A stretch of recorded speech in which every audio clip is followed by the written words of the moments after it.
That was the hardest part.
Problem right there.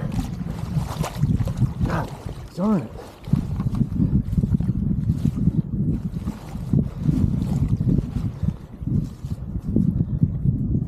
And this is the problem.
On the fucking board, load it back in, because this is a pita.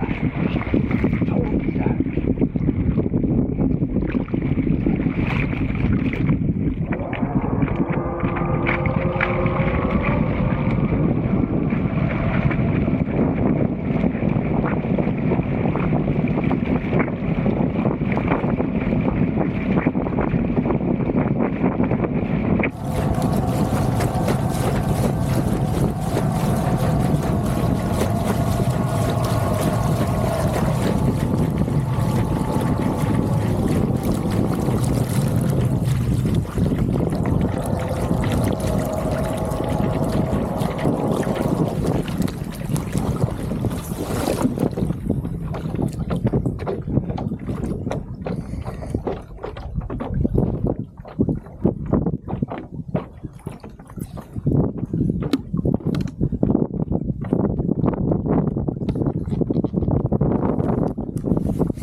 And the wind's pretty much dead now.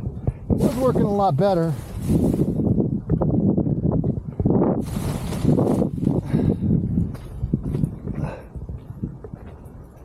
See, I gotta walk back. But when it comes down like this, lays down, if it hits in the water, it actually works, it pulls up really easily, just like that. The problem is when it gets into your board, like with the nose of the board, like what it did, it's game over, because you got to reach over, and that board's like 8 feet long, and then you got to clear it, and then by then it's sinking and getting water, because the way that the lines, the leading edge curves up, and then the bottom does curve up when it hits. So once it starts pooling water, the only way to get that water out is to grab the leading edge and then drain it.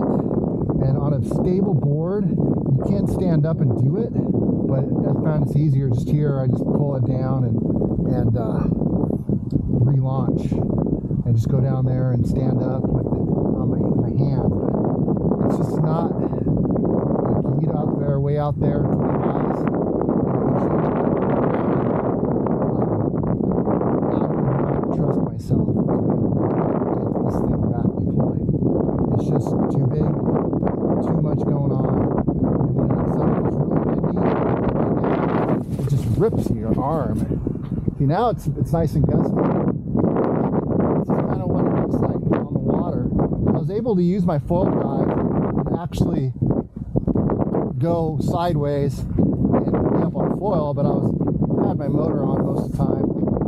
But it's not super steady right now. It's just kind of, and sometimes this gets all screwed up, like right there, and you gotta, sometimes it's just doesn't lay right. That should work right there. There we go.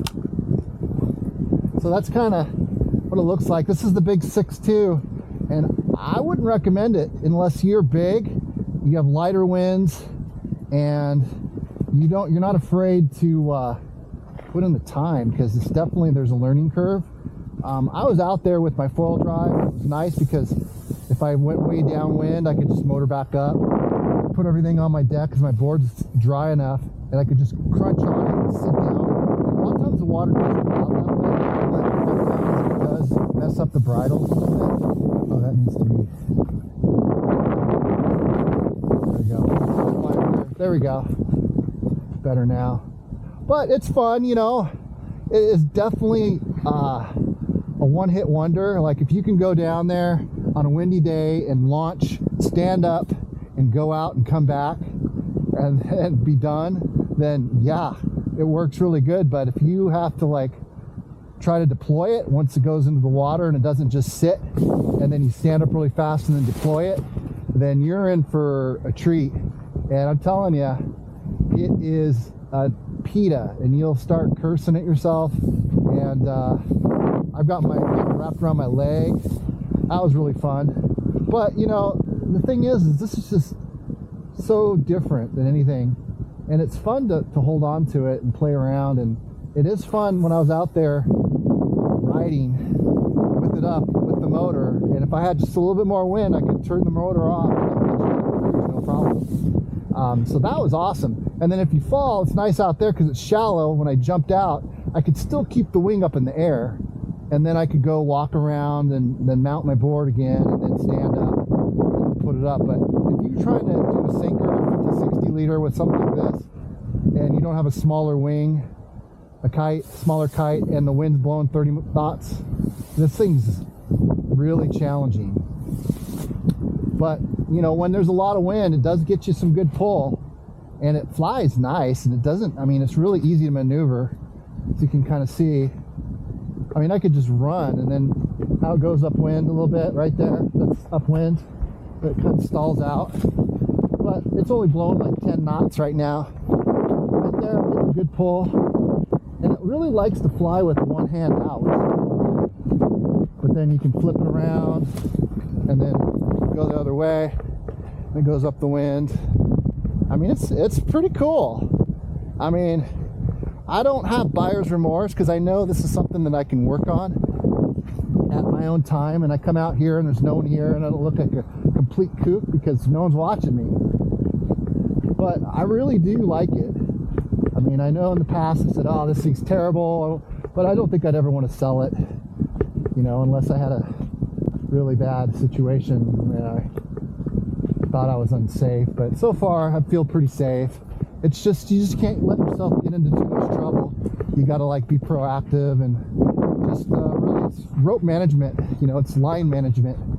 And I had a really bad mess, and like I could imagine being out there and you'd either have to swim in or motor in, or you know, and I come out on the blacktop, and then I just sit down and I look at it and it looks like it's a complete mess. Like there's no way you can get it untangled.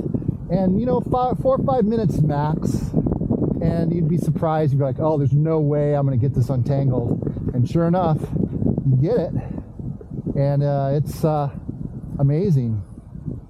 So anyway, I gotta burn the rest of my battery, but yeah, fun day. I mean, I actually, yesterday I went up to Hood River, the gorge, and I was gonna try to fly this thing, and it was 25 knots, and I deployed it, and it went boom, and it shocked my shoulder. I thought it was gonna dislocate, and then it started pulling me down the road. And it was funny, my buddy Chase, he's about 50 pounds lighter than me. I was like, hey, come over here, grab this. And he grabbed it, and it like pulled him down, downwind, and he was just holding on going, oh my God. So it has pull. It's just, I think these really need to be complemented. Like you need a couple sizes, because I don't think it has a wide range. I think this one's probably got 12 to 16 is kind of its sweet spot, and then you got to really milk it up. It's almost like if you have too much power, it'll pull you uncontrollably, but you want to have just enough power to get you up on foil barely, and then you'll be able to pull you, and then you'll get up and be fine.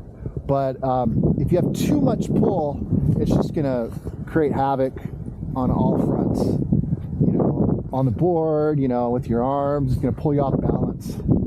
But anyway, it was my second day, much better than my first. My first, I was about ready to cry. I mean, I normally am able to pick stuff up pretty quickly, but this thing just, if it wasn't for the FD, I'd probably still be floating into the ocean. I mean, people say, oh, it's overkill FD, but you know, right now I've got the backup, the safety, so it's not bad for me to go drift all the way down to that little eddy over there and then say, okay, you know, I'm done. And then zoom back up here, get off, untangle it, go back out. I did that 4 times, you know, and I got a couple of flights going back and forth, and with the motor, it's easy to get up but just get that feel of the pull and finding the right angle. It's different than a wing. The wing just kind of picks you up and pulls you like in the direction you want. You got to really be proactive with this. You really got to get the angle right. So even though you think you're perpendicular to the wind, you know, it wants to really take you downwind. And the problem is that takes less power, you know, when it's blowing you downwind. You don't have as much power. You need to like dig across and get some more, generate some more power. This thing, you know, it's still a work in progress. Anyway, hopefully maybe I'll do another video if I keep progressing. All right, later.